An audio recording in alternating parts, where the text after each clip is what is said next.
청취자 여러분, 안녕하세요. 오늘 저희가 함께 살펴볼 자료는요. 요즘 정말 많은 분들이 주목하고 계시죠? 바로 테슬라 주가 차트 분석입니다. 2025년 8월까지 나온 여러 영문 기사들, 또 기술적 분석 보고서들을 좀 모아봤는데요. 현재 테슬라 주가 흐름에서 보이는 그 핵심적인 특징들, 그리고 그게 뭘 의미하는지 오늘 좀 명확하게 짚어보려고 합니다. 특히 요즘 테슬라 차트 보면 그 삼각형 패턴이란 얘기가 많이 나오잖아요. 네, 맞아요. 이게 대체 뭐길래 이렇게 주목받는지, 또 왜 나타나는 건지, 그리고 앞으로 우리가 투자 관점에서 어떤 점들을 좀 눈여겨봐야 할지 오늘 이 자료들을 보면서 속 시원하게 한번 알아보는 게 저희 목표입니다. 자, 그럼 이 흥미로운 자료들 속으로 같이 한번 들어가 볼까요? 먼저 지금 테슬라 주가 상황이 어떤지부터 좀 짚어보죠. 자료를 보니까요. 2025년 8월 26일 기준으로 주가가 약 351.67달러. 네. 지난 한 달 동안만 해도 8%가 올랐고 작년하고 비교하면 무려 68%나 올랐다고 하니까요. 겉으로 보기엔 상승세가 정말 대단했네요. 네, 숫자만 보면 뭐 엄청나죠. 근데요, 최근에 그 하루하루 움직임을 좀 더 자세히 들여다보면요, 약간 다른 그림이 보이기 시작해요. 하루 중에 주가가 오르내리는 그 변동폭 있잖아요. 그게 눈에 띄게 줄어들면서 뭔가 특정 가격대 안에서만 이렇게 맴도는 듯한 모습이 관찰되거든요. 뭔가 이렇게 딱 갇혀있는 느낌인가요? 그렇죠. 차트 위에서 보면 고점은 조금씩 이렇게 낮아지는 선을 그리고 저점은 반대로 조금씩 높아지는 선을 그려요. 그래서 양쪽 선이 점점 가까워지는 형태. 바로 이게 말씀하신 그 삼각형 패턴입니다. 기술적 분석가들은 이런 상황을 가격 통합, 용어로는 컨솔리데이션 또는 수렴 국면 이렇게 불러요. 가격 통합, 수렴 국면, 그리고 삼각형 패턴이라 듣기만 해도 뭔가 중요한 변화가 곧 있을 것 같은 그런 느낌인데요. 정확히 어떤 의미로 받아들여야 할까요? 왜 이런 모양이 만들어지는 걸까요? 아주 좋은 질문이십니다. 이 삼각형 패턴이 만들어지는 데에는 사실 여러 이유가 복합적으로 작용하는데요. 크게 한 3가지 정도로 요약해 볼 수 있을 것 같아요. 첫 번째는 심리적인 불확실성이에요. 테슬라 미래에 대한 기대감도 크지만 동시에 경쟁이 심해진다거나 규제가 바뀐다거나 이런 불안 요인도 만만치 않잖아요. 그렇죠. 요즘 특히 그렇죠. 네, 이렇게 전망이 막 엇갈리면서 투자자들이 선뜻 매수나 매도에 나서질 못하고 일단 좀 지켜보자 이런 관망세가 짙어질 때 그럴 때 거래는 줄고 가격 변동 폭도 작아지면서 이런 패턴이 나타나기 쉬워요. 두 번째는요. 수급의 균형 상태를 반영하는 거죠. 그러니까 주식을 사려는 힘, 매수세랑 팔려는 힘, 매도세가 아주 팽팽하게 맞서면서 어느 한쪽으로 쉽게 기울지 않는 거예요. 줄다리기 같은 거군요. 맞아요. 딱 줄다리기 비유가 좋네요. 힘겨루기를 하면서 다음 방향을 찾으려고 에너지를 이렇게 모으는 과정이라고 볼 수 있어요. 그래서 보통 이런 패턴이 진행되는 동안에는 거래량도 점점 줄어드는 경향을 보이고요. 마지막 3번째는 주요 시장 이벤트를 앞두고 좀 기다리는 심리, 이것도 작용해요. 예를 들어서 테슬라의 중요한 분기 실적 발표가 곧 있다거나 아니면 정부의 전기차 보조금 정책에 큰 변화가 예상된다거나 할 때요. 투자자들은 섣불리 움직이기보다는 결과 보고 대응하자 이런 경향이 강해지거든요.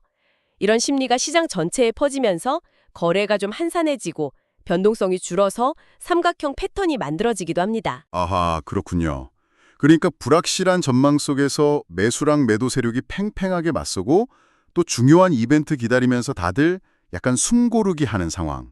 그게 차트에는 삼각형 모양으로 나타나는 거군요. 결국 이 삼각형 패턴은 테슬라를 둘러싼 여러 기대와 우려들 있잖아요. 실적, 경쟁, 정책 같은 것들. 이게 팽팽하게 맞서면서 투자자들이 일단 멈춤 상태에 들어갔다. 이걸 차트가 보여주는 거네요? 바로 그겁니다. 정확하게 핵심을 짚으셨어요. 이 패턴의 의미를 그냥 기술적인 형태로만 볼 게 아니라 그 안에 담긴 시장 참여자들의 어떤 심리, 그리고 상황을 읽어내는 게 중요하죠. 그렇다면 이 일단 멈춤 신호가 나타났다는 건 앞으로 어떻게 될 거라는 어떤 예고 같은 걸까요? 멈춤 다음에는 분명 움직임이 있을 텐데요. 여기서부터가 이제 정말 흥미로운 지점인데요. 이 삼각형 패턴 그 자체로도 물론 의미가 있지만 기술적 분석에서는 종종 향후 주가의 큰 방향성 변화, 그러니까 돌파, 브레이크아웃이라고 하죠. 이 돌파가 임박했음을 알리는 굉장히 중요한 전조 신호로 간주됩니다. 전조 신호요? 네. 팽팽하게 응축됐던 에너지가 결국에는 패턴을 이루는 위쪽 경계선, 저항선이나 아래쪽 경계선, 지지선 중 하나를 강하게 깨고 분출되면서요. 새로운 추세가 만들어질 가능성이 높다는 예측이죠. 마치 이렇게 꾹 눌려있던 스프링이 탁 하고 한 방향으로 강하게 튀어나가는 것과 비슷하다고 보시면 돼요. 와, 스프링 비유 좋네요. 네, 그 방향이 위일지 아래일지 이게 지금 초미의 관심사인 거죠. 스프링이 튀어나간다니 정말 중요한 변곡점이 될 수도 있겠군요. 에너지가 응축됐다가 분출된다는 비유가 확 와닿습니다. 자료들을 조금 더 살펴보니까요. 기술적 분석가들이 현재 테슬라 차트에서 특히 주목해야 할 특정 가격 수준들, 이걸 언급하고 있더라고요. 이 부분도 좀 더 자세히 설명해 주시면 좋겠습니다. 네, 맞습니다. 기술적 분석에서는 그 의미 있는 가격 수준, 그러니까 지지선과 저항선을 파악하는 게 중요한데요. 현재 테슬라 차트에서 중요하게 보고 있는 가격대는 다음과 같아요. 우선 지지선, 그러니까 주가가 더 떨어질 경우에 좀 방어선 역할을 해줄 것으로 기대되는 가격대죠. 이게 대략 295달러 근처로 분석되고 있습니다. 최근에 주가가 이 수준까지 내려왔다가 다시 반등하는 모습을 보이면서 여기서 지지를 받을 수 있을지 시장이 계속 테스트하고 있는 그런 상황이에요. 295달러요? 네. 근데 만약에 이 295달러 지지선마저 힘없이 무너진다. 그러면 다음 하락 목표치로는 한 273달러 수준까지도 염두에 둬야 한다. 이런 분석도 있어요. 273달러요? 그건 어떻게 나온 숫자인가요? 그 273달러는요, 과거 주가 흐름의 특정 비율을 이용해서 미래의 지지나 저항 수준을 예측하는 기법이 있거든요. 피보나치 되돌림 분석이라고 하는데 그 기법에 따라 제시된 가격대입니다. 물론 뭐 반드시 여기까지 떨어진다 이런 보장은 없지만 만약 295달러가 깨질 경우에는 중요한 다음 방어선으로 인식될 수 있다는 의미죠. 피보나치 분석이라는 걸로 다음 지지선까지 예측해 볼 수도 있군요. 신기하네요. 그럼 반대로 주가가 오를 때 부딪힐 것으로 예상되는 벽, 그러니까 저항선은 어디쯤으로 보고 있나요? 상승 시나리오에서는요, 현재 약 314달러 그리고 330달러 구간, 이 구간이 중요한 저항 영역으로 작용하고 있습니다. 314에서 330달러 사이요. 네. 이 가격대에 도달하면 과거에 좀 물렸던 매물이나 아니면 단기 차익 실현하려는 매물이 나오면서 상승세가 좀 주춤할 가능성이 높다는 뜻이에요. 만약에 주가가 이 저항 구간을 강한 거래량과 함께 시원하게 뚫고 올라서지 못한다면 그러면 단기적으로 반등을 시도하더라도 중기적으로는 하락 압력이 여전히 더 강할 수 있다. 이걸 시사하는 신호로 해석될 여지가 있습니다. 지지선은 295달러, 그리고 저항선은 314에서 330달러 구간. 네, 명확한 기준점이 딱 제시되어 있네요. 그런데 자료를 보니까 최근에 테슬라 주가가 하루 만에 7% 정도 확 빠졌던 적이 있었다는 내용도 있어요. 이런 단기 급락의 배경에는 어떤 이유들이 있었는지도 분석이 되어 있죠? 네, 그 하락에는 몇 가지 요인이 좀 복합적으로 작용한 걸로 보여요. 가장 크게는 각국 정부의 전기차 구매 보조금 축소 또는 폐지 가능성, 이 우려가 다시 좀 부각되면서 투자 심리를 위축시킨 측면이 있고요. 보조금 이슈요. 이건 정말 민감하죠. 네, 맞아요. 보조금이 전기차 가격 경쟁력에 상당한 영향을 미치니까요. 또 테슬라 자체의 매출 성장률이나 이익률이 예전보다 좀 둔화될 수 있다. 이런 걱정도 꾸준히 제기되고 있고요. 시장 기대치가 워낙 높다 보니까 조금이라도 기대에 못 미치거나 전망이 내려가면 주가에 바로 부담이 될 수 있거든요. 그리고 또 빼놓을 수 없는 게 바로 경쟁 환경의 변화죠. 특히 중국의 BYD나 니오, 샤오펑 같은 현지 업체들이 정말 무섭게 성장하고 있고 유럽의 전통적인 자동차 강자들도 전기차 라인업을 빠르게 늘리고 있잖아요. 네, 경쟁이 정말 치열해졌죠. 그렇죠. 이런 경쟁 심화가 테슬라의 시장 점유율이나 수익성에 장기적으로 어떤 영향을 미칠까 하는 우려, 이게 주가 하락의 주요 배경으로 지적되었습니다. 보조금 축소 우려, 성장 둔화 걱정, 그리고 치열해지는 경쟁 구도. 확실히 테슬라를 둘러싼 환경이 만만치 않다는 걸 보여주는 요인들이네요. 그럼에도 불구하고 월가의 애널리스트들은 향후 12개월 목표 주가를 평균적으로 305달러에서 352달러 사이로 제시하고 있다는 점도 좀 눈에 띄어요. 이건 어떻게 봐야 할까요? 좀 안 좋은 요인들도 많은데 목표 주가는 현재랑 비슷하거나 더 높네요. 네, 바로 그 점이 현재 테슬라 분석이 얼마나 복잡한지를 보여주는 단적인 예라고 할 수 있습니다. 월가 애널리스트들의 목표 주가 범위가 넓다는 건요. 그들 사이에서도 테슬라의 미래 가치에 대한 평가가 크게 엇갈리고 있다는 뜻이에요. 어떤 분석가들은 단기적인 경쟁 심화나 거시 경제적 어려움보다는 테슬라의 기술 혁신 능력, 브랜드 파워, 또 자율주행 기술 같은 장기적인 성장 잠재력에 더 높은 가중치를 두는 반면에 다른 분석가들은 당장의 수익성 둔화 가능성이나 높은 밸류에이션 부담을 더 심각하게 받아들이는 거죠. 아, 보는 관점이 다른 거군요. 그렇죠.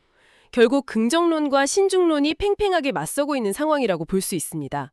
그래서 청취자분께서도 이런 다양한 시각들을 참고하시되 어느 한쪽에 확 치우치기보다는 좀 균형 잡힌 시각을 유지하는 게 중요하다고 생각해요.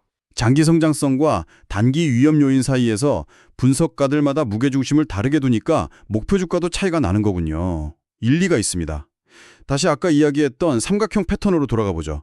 이 패턴에도 종류가 있다고 하셨는데 자료에서는 대칭형 삼각형하고 상승형 삼각형 두 가지를 언급하고 있네요. 이 둘은 어떻게 구분하고 현재 테슬라의 경우는 어떤 유형에 더 가깝다고 분석되고 있나요? 아하, 이거 아주 중요한 포인트입니다. 패턴의 종류에 따라서 향후 주가 방향성에 대한 예측도 달라질 수 있거든요. 두 패턴을 구분하는 가장 핵심적인 기준은요, 바로 패턴을 형성하는 위아래 추세선의 모양이에요. 먼저 대칭형 삼각형, symmetrical triangle. 이건 고점을 연결한 선이 아래로 기울어지고요. 하락 추세선, 저점을 연결한 선은 위로 올라가는 상승 추세선 형태예요. 두 개의 대각선이 오른쪽으로 가면서 점점 좁아져서 삼각형의 뾰족한 꼭지점에서 만나게 되는 모양이죠. 네, 아까 설명해 주신 모양이네요. 네, 이건 매수 세력과 매도 세력의 힘이 거의 대등하게 맞서고 있어서 앞으로 주가가 위로 튈지 아래로 튈지 예측하기 어려운 말 그대로 중립적인 패턴으로 간주됩니다. 어느 방향으로든 돌파가 일어날 수 있다는 신호죠. 반면에 상승형 삼각형 ascending triangle은요. 저점은 계속 높아지면서 상승 추세선을 그리는데 고점은 비슷한 가격 수준에서 계속 저항을 받아요. 즉 윗변이 수평인 저항선을 형성하는 형태입니다. 아, 위는 평평하고 아래만 올라오는 거군요. 맞아요. 아래쪽 추세선만 위로 올라오고 위쪽은 평평한 마치 직각삼각형이 위를 향해 솟아오르는 듯한 모양이죠. 이건 저점에서 사려는 매수세가 꾸준히 들어오면서 힘을 키워가고 있다는 걸 시사해요. 그래서 일반적으로는 상승 돌파 가능성이 더 높은 강세 패턴 중 하나로 해석됩니다. 아, 모양으로 딱 구분이 되네요. 대칭형은 위아래 둘 다 기울어져서 가운데로 모이는 모양이고 상승형은 위는 평평한데 아래만 올라오는 모양. 네, 이해가 됐습니다. 그럼 자료들에서 분석한 현재 테슬라 차트는 이 둘 중에 어느 쪽에 더 가깝다고 보고 있나요? 네, 제공된 자료들의 분석에 따르면요. 최근 테슬라 차트는 고점이 점차 낮아지고 저점이 점차 높아지는 형태, 즉 대칭형 삼각형 패턴에 더 가까운 모습을 보이고 있다, 이렇게 판단됩니다. 대칭형이요. 네, 따라서 현재로서는 상승과 하락, 양방향으로의 돌파 가능성이 모두 열려있는 상태고요. 아직 시장이 명확한 방향성을 결정하지 못했다, 이렇게 해석하는 것이 가장 합리적입니다. 그렇군요. 대칭형 삼각형 패턴 안에서 방향성을 탐색 중이다. 그럼 이제 정말 중요한 것은 이 패턴의 경계선을 어느 방향으로든 깨고 나가는 돌파, 브레이크아웃이 발생했을 때일 텐데요. 자료에서는 이때 반드시 거래량을 함께 확인해야 한다고 여러 차례 강조하고 있습니다. 거래량이 왜 그렇게 중요한 건가요? 네, 이 거래량은요, 그 돌파가 진짜 의미 있는 움직임인지 아니면 그냥 투자자들을 속이는 가짜 신호인 false breakout인지 이걸 판별하는 데 있어서 가장 결정적인 단서 중 하나를 제공하기 때문이에요. 한번 생각해 보세요. 주가가 오랫동안 넘지 못했던 중요한 저항선을 마침내 뚫고 올라갔다고 가정해 봅시다. 만약 이때 평소보다 훨씬 많은 양의 거래가 이루어졌다면 이게 뭘 의미할까요? 그 가격 상승에 동의하고 실제로 돈을 넣은 사람들이 그만큼 많다는 뜻 아닐까요? 뭔가 힘이 실렸다는 느낌. 정확합니다. 바로 그거예요. 엄청나게 늘어난 거래량은 수많은 시장 참여자들이 이 상승은 진짜다 라고 판단하고 적극적으로 매수에 동참했다는 강력한 증거가 되거든요. 이건 해당 상승 추세가 앞으로도 계속될 신뢰도가 높다는 걸 의미하죠. 반대로 주가는 저항선을 넘었는데 거래량은 평소랑 비슷하거나 오히려 줄었다면 뭔가 좀 찜찜한데요? 그렇죠. 그건 소수의 투기적인 움직임이거나 그냥 일시적인 반짝 상승일 가능성이 크고요. 곧 다시 주저앉을 수도 있다는 경고 신호로 봐야 합니다. 그래서 돌파의 진정성을 확인하기 위해서 거래량 체크가 필수적인 거예요. 아, 거래량이 많다는 건 그만큼 시장에 합의가 이루어졌다는 증거군요. 확실히 중요해 보입니다. 그런데 거래량이 늘었다는 게 좀 애매하게 들릴 수도 있을 것 같아요. 어느 정도 수준으로 늘어야 이건 진짜 신뢰할 만하다라고 판단할 수 있을까요? 뭔가 구체적인 기준 같은 것이 있나요? 네, 물론 시장 상황마다 조금씩 다를 수는 있는데요. 기술적 분석가들이 일반적으로 사용하는 경험적인 기준들이 있습니다. 우선 최소 기준으로는요, 돌파가 발생하는 시점의 거래량이 최근 20일 또는 50일 동안의 하루 평균 거래량 대비 최소 1.5배, 그러니까 150% 이상 증가해야 유의미한 돌파로 간주합니다. 1.5배요? 네, 예를 들어 평소 하루 평균 1,000만 주가 거래되던 주식이라면 돌파가 일어나는 날에는 최소 1,500만 주 이상의 거래량이 터져줘야 신뢰할 수 있는 신호로 본다는 거죠. 그리고 강력한 신호는요, 만약 거래량이 평균 대비 2배, 200% 이상으로 폭발적으로 증가한다면 이건 더욱 강력하고 확실한 추세 형성 신호로 해석할 수 있습니다. 이 정도면 시장의 관심과 에너지가 정말 집중되고 있다는 명백한 증거죠. 와, 2배 이상이면 정말 확실하겠네요. 그렇죠. 반대로 주의해야 할 신호도 있는데요. 거래량 증가폭이 평균 대비 50% 미만, 즉 1.5배가 채 안 된다면 돌파의 강도가 약하거나 심지어 속임수일 가능성이 있으니까 매우 주의해야 합니다. 특히 평균 거래량보다도 적은 거래량으로 중요한 가격대를 돌파하는 것은 오히려 추세 전환 실패나 약세 지속 신호로 간주될 수도 있어요. 거래량이 적으면 오히려 안 좋은 신호일 수도 있군요. 점도 있는데요.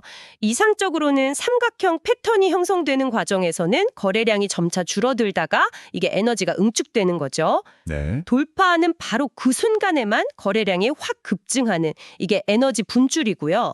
이게 가장 교과서적이고 신뢰도 높은 모습입니다. 또 돌파 이후 며칠 동안에도 거래량이 평소보다 높은 수준으로 꾸준히 유지된다면 새롭게 형성된 추세가 지속될 가능성이 높다고 판단할 수 있고요.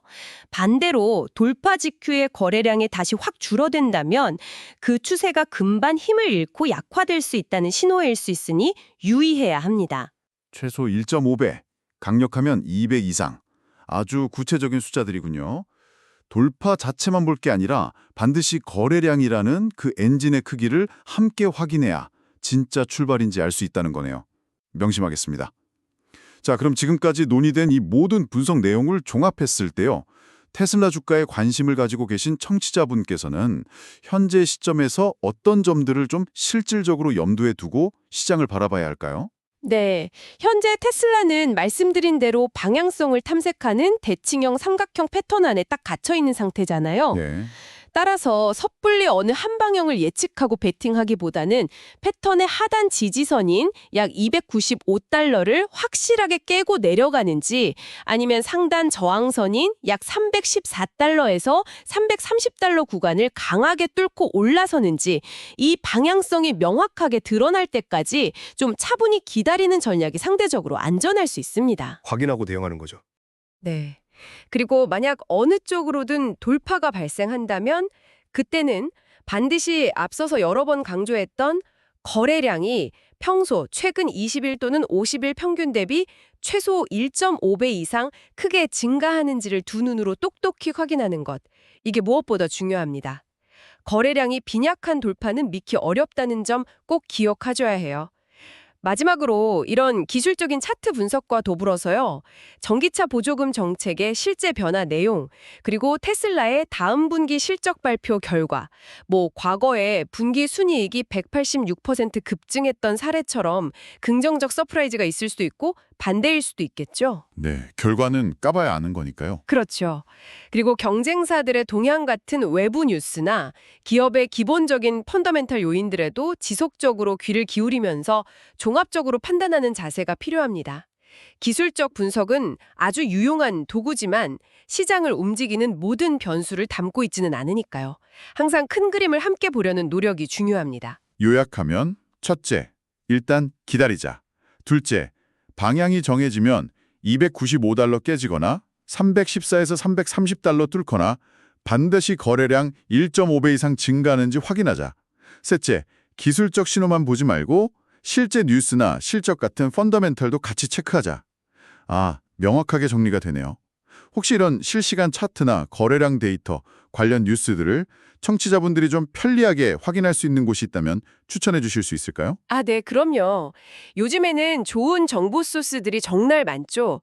대표적으로 야후 파이낸스 웹사이트나 앱을 보시면요. 실시간 주가, 차트, 거래량, 주요 재무지표, 관련 뉴스까지 한눈에 볼 수 있어서 매우 유용합니다. 야후 파이낸스요. 네, 또 다른 강력한 도구로는 트레이딩 뷰가 있어요.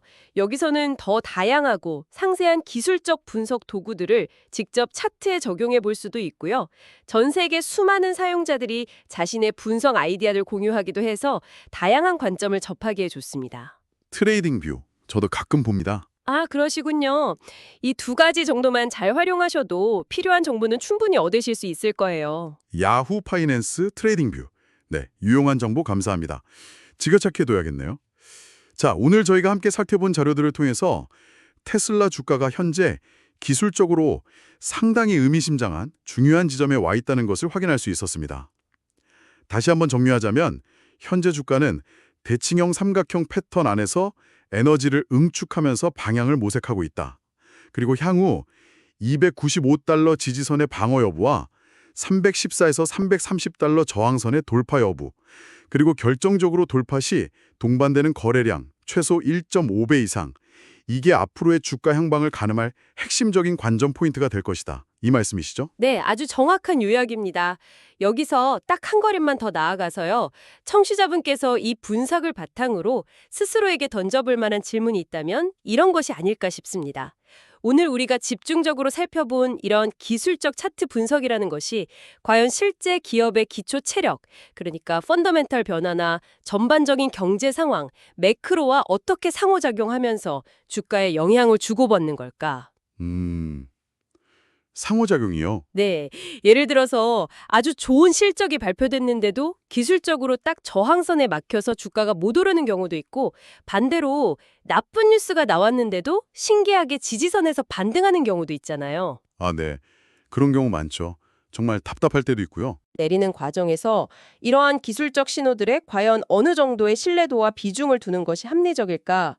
단순히 패턴을 외우는 것을 넘어서서 이 기술적 분석이라는 도구를 자신의 투자 철학이나 전략 안에서 어떻게 활용하고 또 다른 정보들과 어떻게 조화시킬 것인가. 여기에 대한 고민이야말로 오늘 저희의 논의에서 한 단계 더 나아가서 청취자분께서 스스로 깊이 탐구해 볼 만한 가치가 있는 지점이라고 생각합니다. 기술적 분석과 펀더멘털 그리고 거시경제 상황 간의 그 복잡한 상호작용을 이해하고 그 속에서 기술적 신호의 역할을 나만의 원칙에 따라 어떻게 설정할 것인가. 와, 정말 중요한 질문이네요. 단순히 차트 패턴 하나 배우는 것 이상으로 투자자로서 정말 근본적인 고민을 하게 만드는 깊이 있는 화두를 던져주셨습니다. 오늘 테슬라 주가 차트에 대한 심층적인 분석 그리고 마지막 성찰의 기회까지 함께해 주셔서 정말 감사합니다. 다음에도 흥미롭고 유익한 자료로 다시 찾아뵙겠습니다.